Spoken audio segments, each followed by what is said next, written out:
Hello, hello. Let me know if you can hear me, if you can tune in.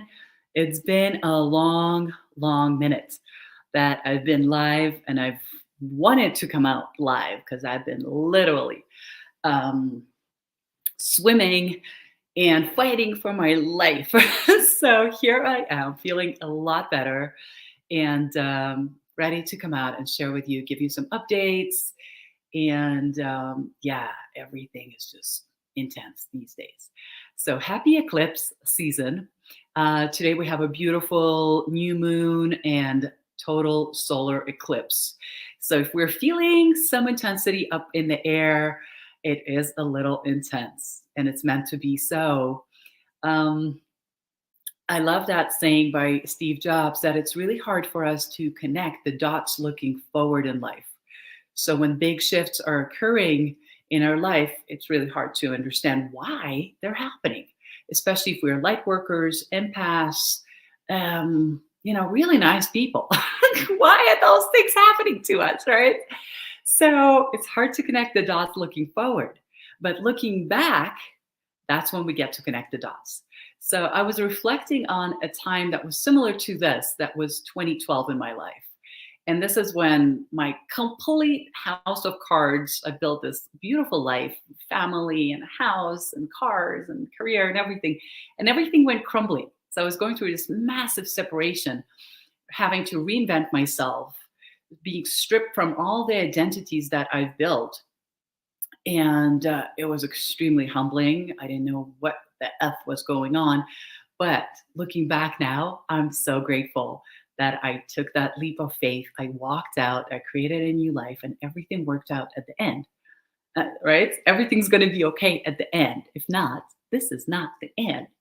But in the moment, it's very, very challenging. So, just a little heads up for those of you who've been, in my life, and you know that we've been relocated and evacuated from our home for undetermined period of time. We don't even know for how long. So, this is the first time we got moved. We just moved to a space for quite a few months. So we're going to be here for 2 or 3 months, and it feels really, really good. It feels grounding, and yeah, I'm feeling, and I was feeling the entire month like I was very uprooted.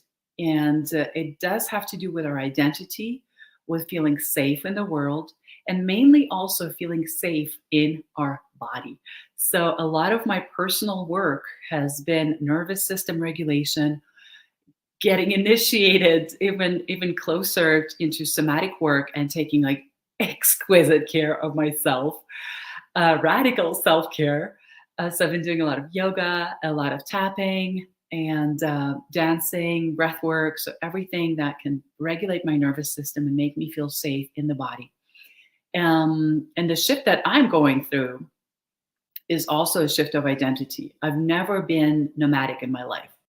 And I've been catching the thoughts of being somewhat judgmental about people who have this nomadic style, they're single or empty nesters, or for whatever reason they're doing the nomadic lifestyle. I'm just like, I could never do the van life. Like, this is not for me. I need, comfort. I need space. I need comfortable bubble baths. Like, I'm a creature of comfort for sure. So I'm noticing how I've been judging something like that. And now life is just has forced me into this massive initiation of being nomadic. So we've moved 11 times, 11 times, people, in the last month. So it's been quite intense. And yeah, luckily I'm getting my entire toolbox out and actually spending time with my clients. My mastermind has been incredibly, incredibly supportive because I'm noticing as above, so below. So the stuff that I'm going through is not personal, but it's actually very, very transpersonal. That a lot of us are going through major, major shifts in our life right now. Let me know if you guys can hear me on Insta, please. Yes, I had a little glitch with the sound earlier. So, a lot of us in the collective are going through major shift of identity, a shift of that root chakra. So that has to do with where we live, our relationships. Awesome. Thank you. Thank you. Thank you. Thank you. Yeah. So the root chakra has everything to do with our living situation, our material situation, our relationships, feeling safe, right, in our environment and safe in our body. So what I'm noticing also, like in my own self, but also in my coaching practice, is I'm noticing that there is a lot of trauma that has been resurfacing. So I've been like super in trauma mode compared to like my partner and even my kid. She's having a great time exploring all the new spots and everything. And I'm noticing that the trauma that has been resurfacing, it actually has to do everything with my childhood. Again, we're back. We're back to the child, right? Anything that happens to us under 5 years old creates tremendous imprints on us. So yeah, when I was a child, obviously we had to move a lot very suddenly, pack up into a suitcase, not being able to say goodbye to your friends, but relocate very, very quickly for very unsafe reasons that I do mention privately. So that trauma got really, really re-triggered for me. And when trauma, gets re-triggered, then we have to like just pause. Our attention span is a lot shorter. Our capacity to digest, to receive anything is a lot smaller. And the capacity, like even the, what's the word I'm looking for? Hello. Tolerance for things, tolerance for people is also a lot lower. So I've been getting my entire toolbox out and just utilizing my tools to my best ability. So a lot of nervous system regulation, somatic work, breath work, tapping, all that stuff. And one of the other really important things that I'm feeling, because I'm an intuitive visionary as well, like I can see a lot of things. And what's happening is right now, there's a lot of timelines that are shifting.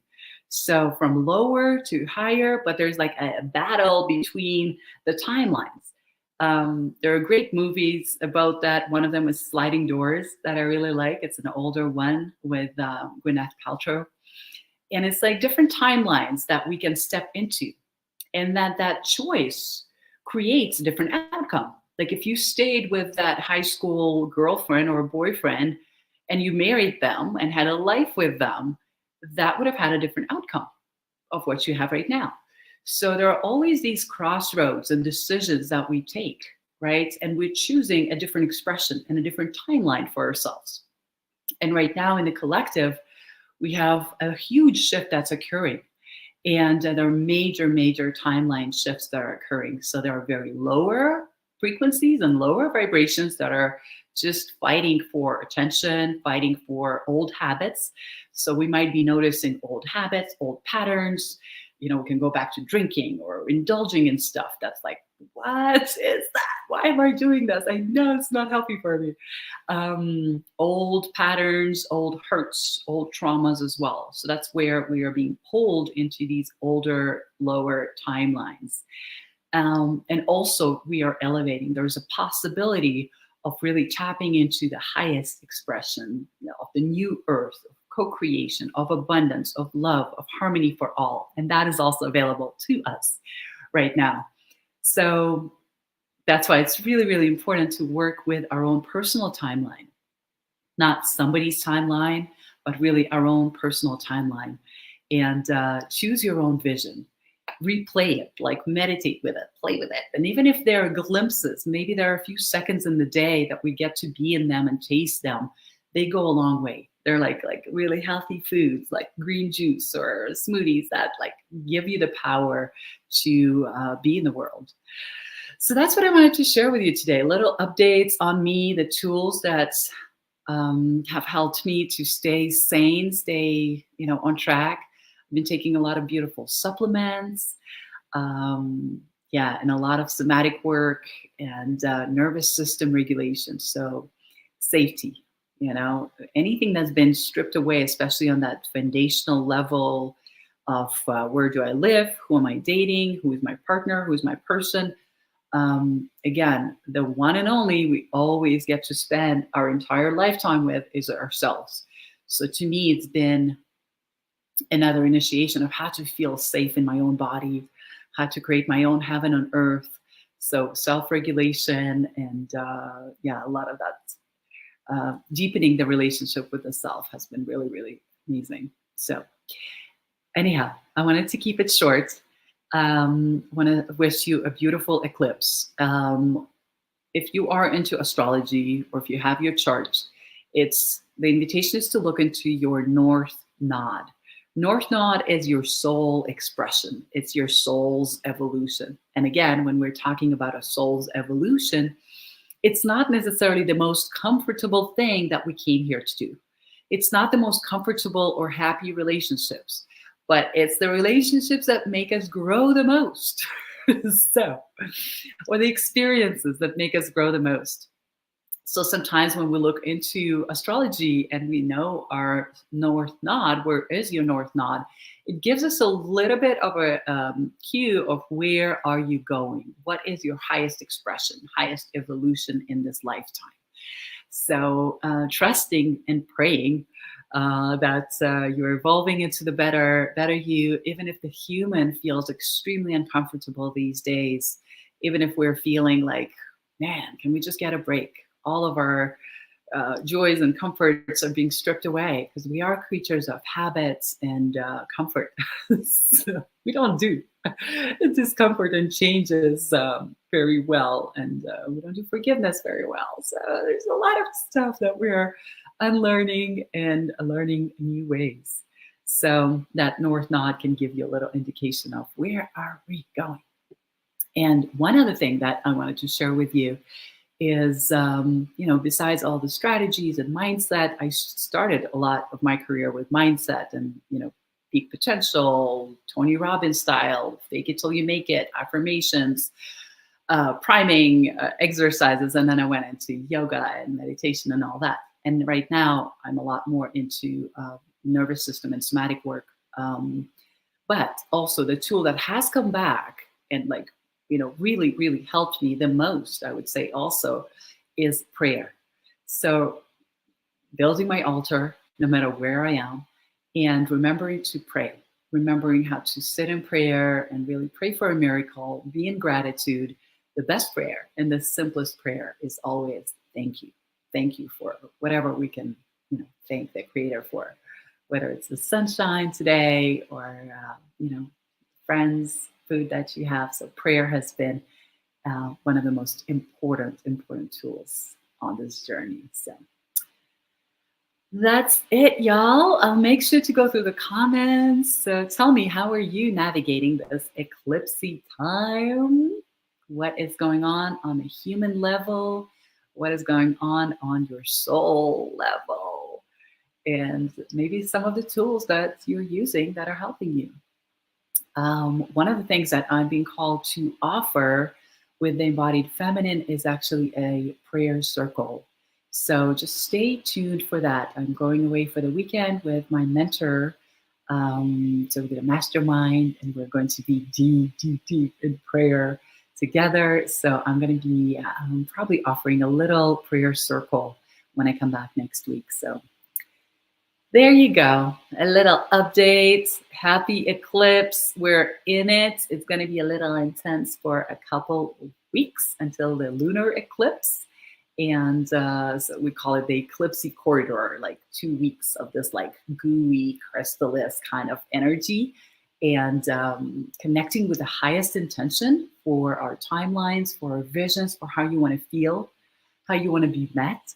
Right? That's going to be really, really important. So no matter what is going on the 3D, keep your vision high. And I know it's not easy, but keep your head high. So love you all. Thank you so much for tuning in, spending a couple of minutes of your day with me, and have a blessed eclipse.